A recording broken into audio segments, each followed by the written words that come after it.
সকলেরই গর্ব আমাদের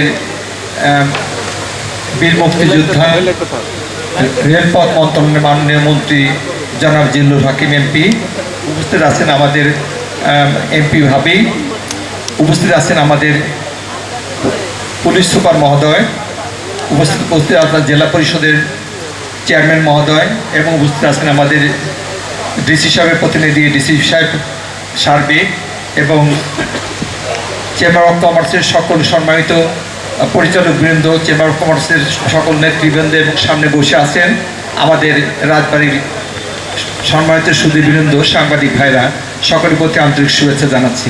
আসলে মেলা অনেক রকম মেলা হয়, যেরকম কৃষি মেলা, বাণিজ্য মেলা, শিল্প মেলা, এরকম অনেক মেলা হয়।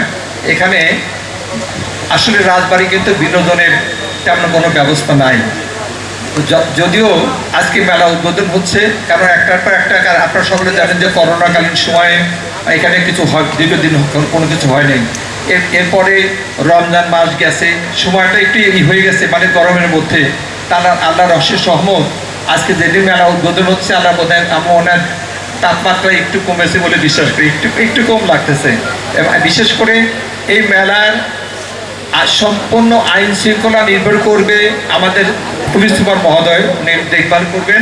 আমরা কোনো মতেই কিন্তু এখানে কোনো বিশৃঙ্খল পরিস্থিতির সৃষ্টি হয় সেটি কিন্তু আমরা কখনো বরদাস্ত করব না, কারণ মেলাটা হবে মানুষের আনন্দ দেওয়ার জন্য, না কি বলবেন, আনন্দ দেওয়ার জন্য। সকলে যাতে এখানে মেলাতে কেন আসে, মানুষ আসে একটু আনন্দ পাওয়ার জন্য, একটু এখানে দেশীয় পণ্য যেগুলো আমাদের দেশ কিন্তু অনেক এগিয়ে গেছে, সেটা বলেন।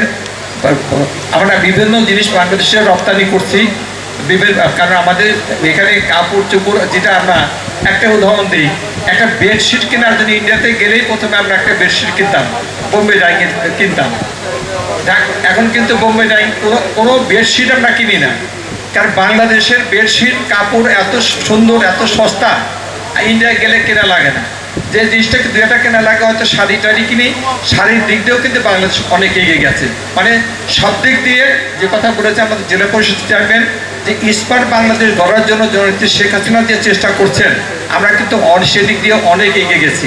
সেই জন্য আমাদের আসলে এই মেলার মাধ্যমে মানে আমাদের দেশীয় পণ্য যাতে মানুষের মাধ্যমে ধরা যায় যে তারা দেশে কি কি পণ্য উৎপাদন হচ্ছে সেটা বুঝতে পারবে মেলার মাধ্যমে। সেই জন্য আপনারা মেলা আসবেন, সকলেই দাওয়াত করছি।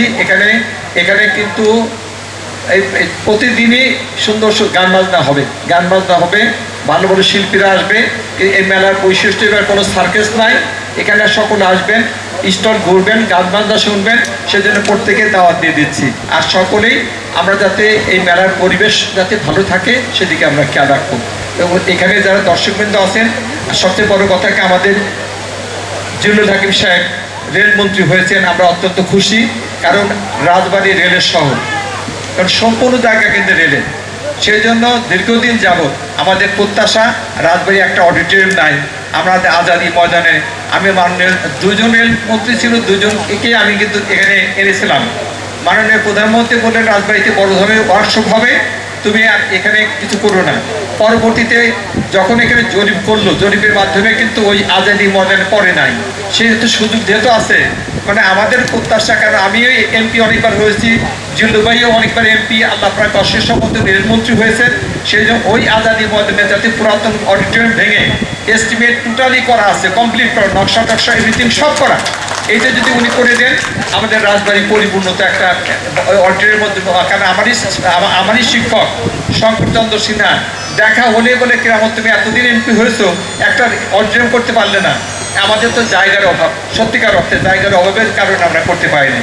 সেই জন্য আমি আমাদের মন্ত্রী মহোদয়ের কাছে অনুরোধ, আমাদের সকলের পক্ষ থেকে অন্তত আপনার প্রথম কাজটা ওয়ার্কশপ হবে, আমাদের অডিটোরিয়াম হবে, এটা আমাদের সকলের দাবি, ঠিক আছে না? আর এই শহীদ খুশি রেডিও ময়দানকে আমরা সংরক্ষণ করে সুন্দর একটা পরিবেশ সৃষ্টি করব, সেটা আমাদের সকলের দাবি। সেই জন্য আমি আমাদের সকলেরই আল্লাহ পাকের কাছে দোয়া করি, যতদিন মেলা চলবে আপনাদের প্রত্যেকদিনের দাওয়াত, কিন্তু সুন্দর পরিবেশ সুন্দর রেখে আমরা সঙ্গে মেলাটাকে সুন্দর করব।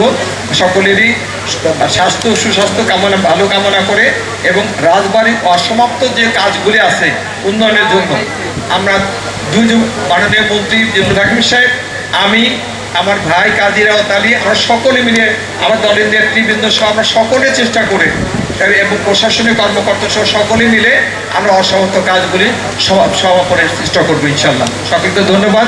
খুদা হাফেজ। জয় বাংলা, জয় বঙ্গবন্ধু।